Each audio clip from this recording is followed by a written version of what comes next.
আসসালামু আলাইকুম রহমতুল্লাহি ওয়া বারাকাতুহু। প্রিয় বন্ধুরা, এটি হচ্ছে মসজিদে কুবা। আমি আপনাদেরকে একটু দেখাচ্ছি। এটি হচ্ছে মসজিদে কুবা,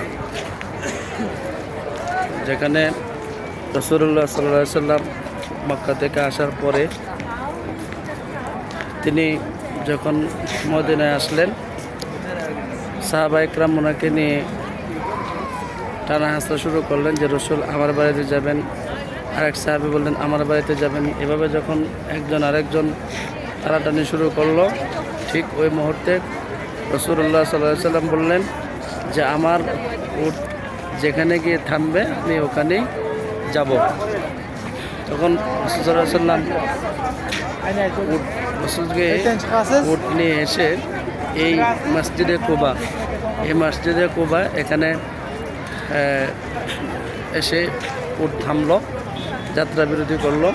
তো রাসূল সাল্লাল্লাহু আলাইহি সাল্লামকে আবু আইয়ুব আনসারী, রাসূলের সাহাবী আবু আইয়ুব আনসারী রাদিয়াল্লাহু তিনি গ্রহণ করলেন এবং তিনি রাসূল সাল্লাল্লাহু আলাইহি সাল্লামের আপ্যায়ন দেখাশোনা যা করার তিনি করেছেন। তো এটা হচ্ছে সেই কুবা মসজিদ। আজ সাহেবগঞ্জ যারা হজ করতে আসে বা উমরা করতে আসেন, তারা এই মসজিদে 2 রাকাত নফল নামাজ পড়তে হয়। আলহামদুলিল্লাহ আমরা এখন মাত্র জোহরের নামাজ শেষ করেছি। তো আপনারা দেখতে পাচ্ছেন যে এখানে হাজার হাজার লোক পুরুষ বলেন মহিলা বলেন বিভিন্ন রাষ্ট্র থেকে, বিভিন্ন দেশ থেকে তারা এখানে এসেছে। আলহামদুলিল্লাহ এই মসজিদটি অনেক বড় মসজিদ, যে মসজিদে রাসূল সাল্লাল্লাহু আলাইহি সাল্লাম নামাজ পড়েছেন। আলহামদুলিল্লাহ আমরাও ইমামের পিছনে সেই মসজিদে নামাজ পড়েছি। তো কত যে খুশির সংবাদ এটা, কত যে আনন্দ, সেটা ভাষায় প্রকাশ করা যাবে না। যে এই মসজিদে 2 রাকাত নামাজ পড়তে পারা, এটা যে আল্লাহ পাকের খাস রহমত, এবং আল্লাহ পাক যাকে ভালোবাসেন তাকেই অবশ্য এদেশে আনেন, রাসূলের রওজা মোবারকে বা কাবায় নিয়ে আসেন। এটা আল্লাহ পাকের বান্দার প্রতি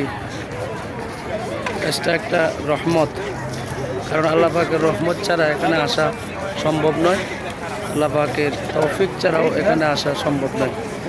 তো যাই হোক, আল্লাহ পাক আমাদেরকে নিয়ে এসেছেন, আল্লাহ পাকের কাছে আমরা শুকরিয়া আদায় করি। পাশাপাশি আপনাদেরকে একটু দেখিয়ে দিলাম যে এটি হচ্ছে মসজিদে কুবা। এখানে আমার নবীজির উট এসে এখানে থেমেছিল। রাসূল সাল্লাল্লাহু আলাইহি সাল্লাম এই মসজিদে নামাজ পড়েছেন এবং সর্বপ্রথম এই মসজিদটি তিনি নির্মাণ করেছিলেন। আলহামদুলিল্লাহ।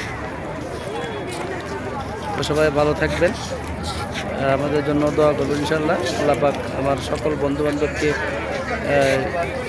উমরা এবং হজে আসার তৌফিক দান করুন, আল্লাহুম্মা আমিন। আমি যদি আরেকটু বলি, এখানে আপনার সব রাষ্ট্রের লোক আছে। আপনি বাংলাদেশ বলেন, পাকিস্তান বলেন, ইন্ডিয়া বলেন, কাশ্মীর বলেন, আমেরিকা, ইন্দোনেশিয়া, অর্থাৎ সারা পৃথিবীর থেকে এখানে লোক আসছে। প্রতিদিন, প্রতিক্ষণ, প্রতি রাত, প্রতিদিন এই লোক আসছে, যেটা যে ইবাদতের কোনো বন্ধ নেই। মক্কাতেও আসছে, মদিনায় আসছে, সব জায়গায় আসছে। নারী বলেন, পুরুষ বলেন, যুবক যুবতী, বৃদ্ধ বৃদ্ধা, সকলে আসছেন। আলহামদুলিল্লাহ আমরা যে আসতে পারলাম জন্য আল্লাহ পাকের কাছে শুকরিয়া আদায় করছি। আলহামদুলিল্লাহ।